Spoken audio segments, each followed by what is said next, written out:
Hello my darlings and welcome back to our YouTube channel. I'm Stuart. And I'm Francis, and we are gay dads living in London with our beautiful son Rio. Someone said on TikTok the other day, why do you keep saying gay dads? You're just dads. That's so true, we are just dads. We are just dads, so we're dads. Living in London with our son Rio. Are you new here? If you are, make sure that you subscribe to our channel because we would absolutely love to take you on this journey with us into parenthood and seeing Rio now. And then if you subscribe, you get to see him when he's a teenager. Oh my god, he's gonna be like, get the camera out of my face. Or he's gonna love it. He's gonna be like, I feel like he's gonna love it. Yeah, he's gonna be vlogging. He's like that little boy that just like knows where the camera is at all times. So we reached out to you on TikTok and asked you to ask us any questions that you want us to answer. And we got, how many questions did we get asked? We got asked 398 questions within the space of a few minutes. Question one.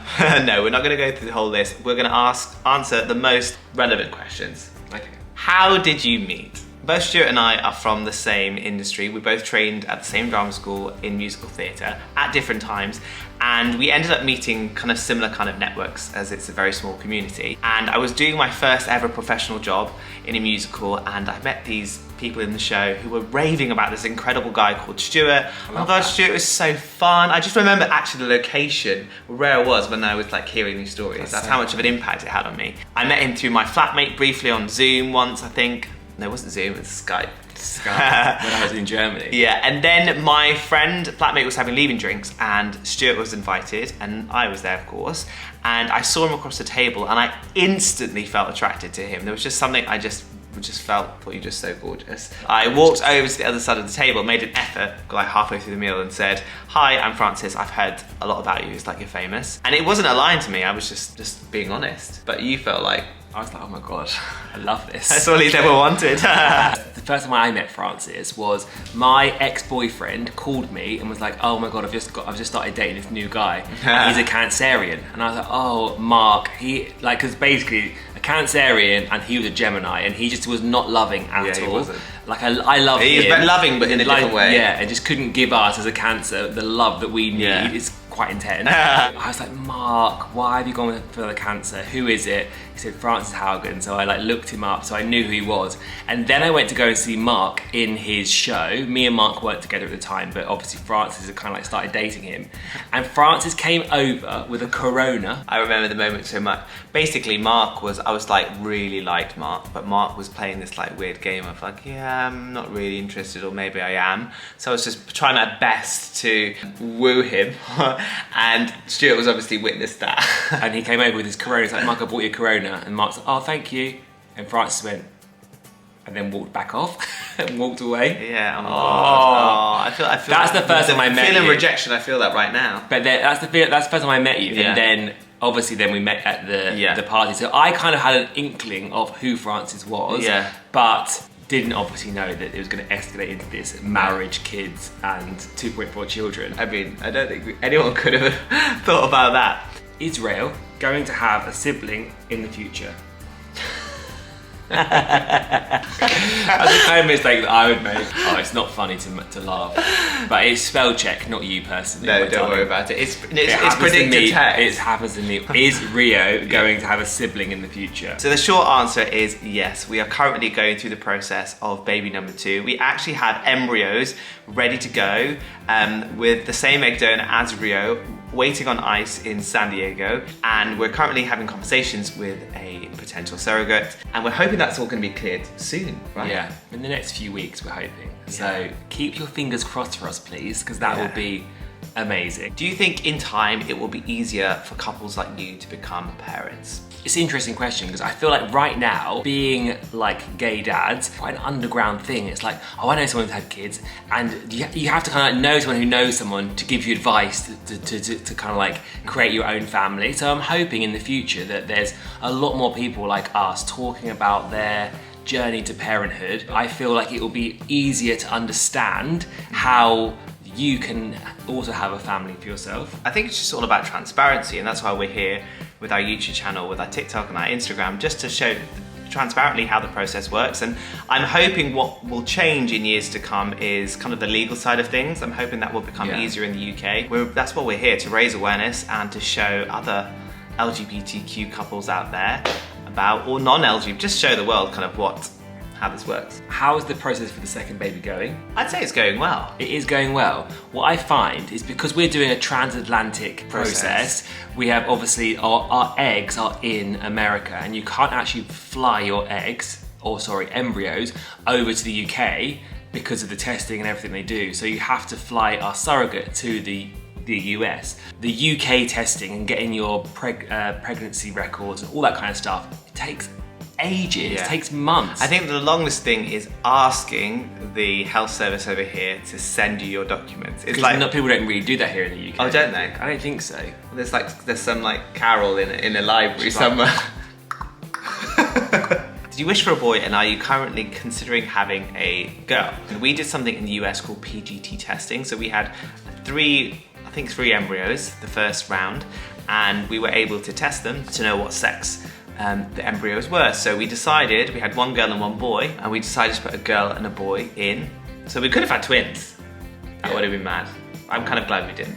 Everything works out perfectly. Everything works out perfectly. And then we didn't know until, we knew by the 6 weeks that only one had taken, and we didn't know until about 16 weeks which embryo was it. Reveal. So yeah, the gender reveal, which was the most incredible day at our house, we then found out for the first time the gender of a baby, which is a big deal. I must say, Stuart really thought it was a girl right up until literally the cannons went off. The week before, I started to kind of doubt. Only because Sam told us she felt the same as when she had a little girl. Yeah. She felt the same feelings. Yeah. Absolutely, we would love a girl for baby number 2, and we have girl embryos there, so we're just hoping they decide to stick. Yeah, but also talking about gender, because I know this is a topic that comes up loads on our social media about our gender reveal and all that kind of stuff. And we actually have got a transgender friend who we absolutely love and who's amazing, and asked her the question of, has it offended you that we did a gender reveal and we're talking about gender, because we don't ever want to offend anyone throughout our kind of content. Yeah. And she actually said that no, it doesn't offend me whatsoever. Like, it is when a baby's born, it's either got either part, which makes it male or female, but then it's up to that child then to decide what gender it is. So and that's something that happens later in life. And so that's one thing also, there'll be absolutely, if our son wants to be a girl, then that's also absolutely fine. And but we want to just take this time to celebrate. We want to celebrate every milestone rather than be worried that we might offend somebody. So apologies if that does offend you in any way, but that's never ever our intention. Our intention is always just to have as much fun as possible. So the PGT testing is actually, if you've ever had like an angel scan or an angel testing, which happens at around about 6 weeks, I think, or maybe just before your 12-week scan, they can take your blood and they find out if the baby has any other conditions. Then that's what PGT testing does. So basically, before you put the embryo in, you know that baby is a healthy embryo. Will your son be gay? I suppose it's just about education, but when you're growing up as a gay person, that you're not gay because of your environment, you're gay because of the way you feel, and it's something very kind of personal to you. So, and I think people assume that because maybe someone has 2 gay dads and maybe they're more in touch with their feminine side, that's going to influence them to become gay. But when you actually think about it, no gay man, did you get brought up by 2 men, that's why you're gay? No. Did I? No. No gay man that I know was brought up by 2 men and that's the reason they were gay. No. The reason they were gay is because that was who they were born. Who they are. And so that's end of question. Like, you can't make someone gay. No, you cannot make someone gay. You can't influence someone to be gay. No. Like, if they're either gay or they're not. Yeah. It's like who you fancy. Yeah, and that's who in the core of you. Yeah. So it's impossible to say, because you've got 2 gay dads, that you're going to bring up a gay son. I mean, if Rio is gay, then freaking amazing that we're going to be singing and dancing. But, it's whoever he wants to be. Yeah, that's what 100% we feel in our house. How old were you when you came out as gay? I was 18 and I'd just gone to drama school, and it was a very safe environment. There was a lot of gay people there and I felt safe to do it there. And I went actually to drama school a year early, so that's why I missed Francis at drama school. I came out at 17, and I again, in college, everyone was gay, and I was like, oh my god, this is what everyone in the school playground was calling me, gay. They obviously saw it before I did. Yeah, I didn't even realise. I had the same experience. And I went to the drama school, and I was like, oh my god, I feel safe, and it felt amazing. And it didn't feel bad. Yeah. Because in high school, you were like called gay, and it was such a derogatory. And even on TV, you'd look at all of these celebrities like coming out, and it seemed like they were being outed. Yeah, and it's like and it was shamed. Yeah, it was, and it didn't feel nice back when we were coming out. I feel like we've come on so much as a society, like in terms of that. Like you see when people come out as gay, of course there's always going to be backlash for some people, but I feel like it's mostly celebrated. And that is why we're so grateful to be so privileged to live in the UK where it's actually accepted. At this time. Because, in 40 years ago, it's not the same. How did you decide who was going to be the sperm donor for Rio? What we decided to do was when the egg donor gave us eggs, we inseminated half with Stuart's sperm and half with my sperm.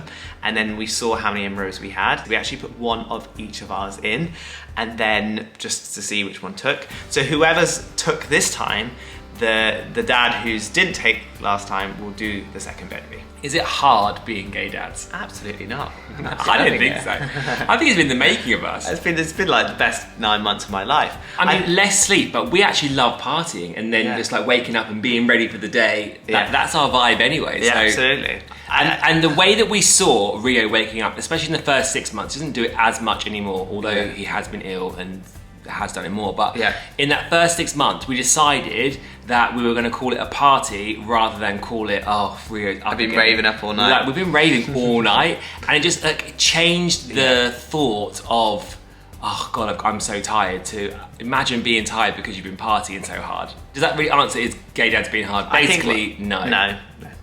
I think what they're trying to think is, do we get like backlash or hate?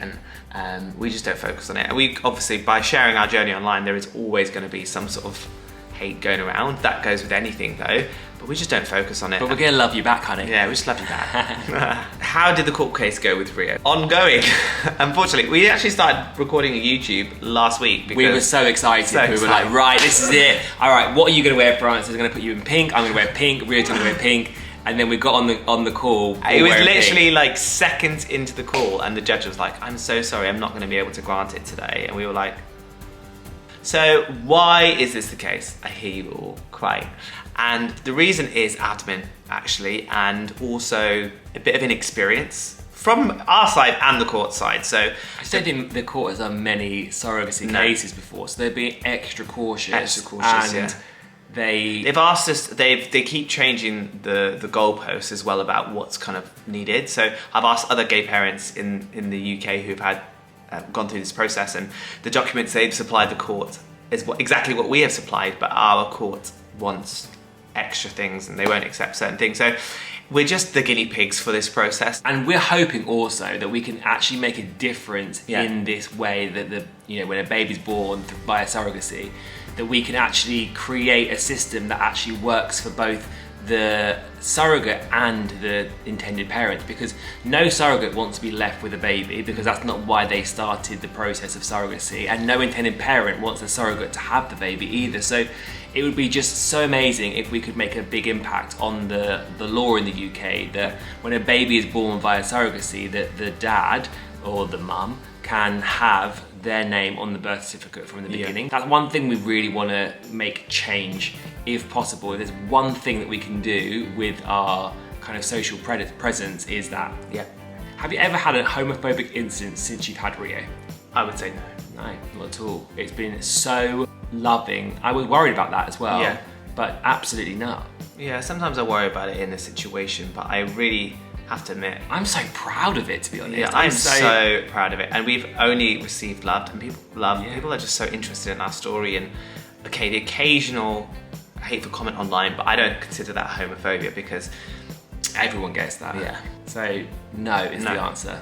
How did you meet Rio's surrogate mother? Sam was actually our friend for 5 years prior to starting the process, and I never would have thought that she would be our surrogate. And the story goes that she had said to Stuart randomly in a conversation once that she would carry our baby, and we didn't take her seriously because we weren't doing the process at that time. And then it wasn't until we were going through the process, and I think one of our egg donors had dropped out, and we were talking about it online, so it wasn't even a surrogate, which is a different job if you understand the process. And then she messaged us to say that she would be our surrogate. Or you went up to meet her. And I remember Stuart calling me because they'd had a few drinks, and I was tipsy, and I was like, ha ha ha ha ha, chat to you in the morning, bye.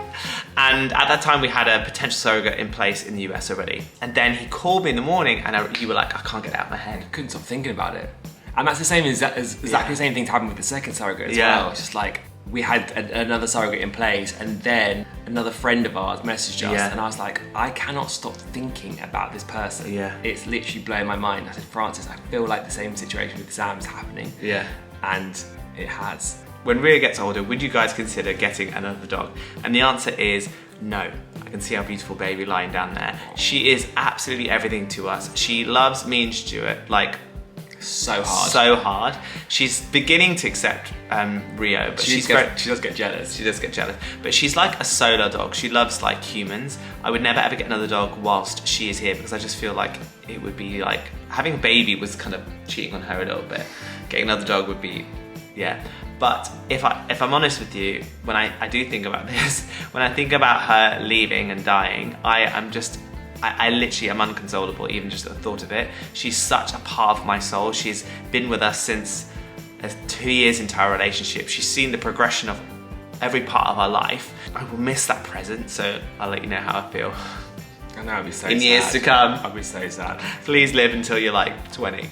Do you have any names for your second baby? No, we cannot find a name. So I would absolutely love, if you're watching this video, if you could send us like really girl name suggestions, put it in the comments below. Can I give you an idea of what I'm looking for? So I'm looking for a modern, fun, short, girly, but could be used for both genders. So I really like Rio could be a boy's name, could be a girl's name. But I felt like it was a much more masculine boy's name. But I would love that again for the girl. So it's like, it could be either. And it just is a strong name, but has a feminine energy. I love actually that we were thinking it was a girl. We're basically saying we want a girl. We want a girl. We'll just put it out there. I know, that was really saying, okay, give me some girls' names. Sorry. We don't even know what we're having. We're just gonna put it out there. Because I say this because we went to see a psychic, and our psychic said you're having another boy, didn't she? And so we were like... And as it's not acceptable. No. But also what the psychic said, I saw her in 2020, and she said, I can only feel one boy energy. And I was like, but we're gonna have twins. And she's like, no, I can only feel one boy energy, I'm so sorry. And I was like, oh, okay. It wasn't until we had Rio that I was like, oh my God, she said that. As we come to a close, I've got one question for you. What have you enjoyed most watching about me being a dad? How highly strung you are. No, let me think. I most love... Hold on, let me stop interrupting. Or do you want to come up? Everyone always shouts at you for interrupting me. I never read the comments. He feeds them back to me. So they always say you don't let me have time to think. Okay, sorry. It's because I think so quickly. So I think what I've really loved is what I saw with you and Dolly is that you just love looking after something and like taking care of it and being really detailed about the care that you give to a dog or a thing or a baby. I've seen that kind of like develop and grow, and your relationship with Rio develop and grow, and I am really looking forward to the future when you're trying to be like that and Rio's like, get off of me, Dad! When he starts to become a bit more independent. I can't wait, because you're going to find that a real struggle. I am going to find that a struggle. Because you've been brought up Dolly for 12 years and she's never given you any pushback. Not really. I wonder, right now, Rio's like... He does push back sometimes when he's ill. But he's finding his personality, he's like getting it into himself. He's spicy. I can't wait to see his personality and the two of you growing together and evolving. What question have you got for me? My question for me is, what is your favourite body part that I have? I've always loved your hands. Like the moment you touch me with your hands, I just instantly, I feel love. I think I've got quite big palms compared to my fingers, and I saw that in a palm reading book once, that means something. Oh. If you know what that means, let us know. What's your bigger, palm or? I actually really like your legs. They're like chunky, like rugby legs. But I've got such a funny walk. You have a funny walk. It's like your legs. Because my legs are so small, it's like like a little sparrow. That's the most random tooth body part. You asked a random question. I know, my hands and my legs. We just want to thank you for watching this video. Hopefully we answered some of your questions. If there are things we haven't answered, then please comment below and we'll make sure to answer them in our next videos. And if we didn't answer the ones on TikTok, we apologise for that. There was 387. We're like, even if we take a minute to answer that, that's 3 hours worth of video content. Thank you so much for watching. Please like and subscribe, and we'll upload every single Sunday and also daily with shorts, and we're just so grateful that you're here supporting our channel. Ciao. Bye.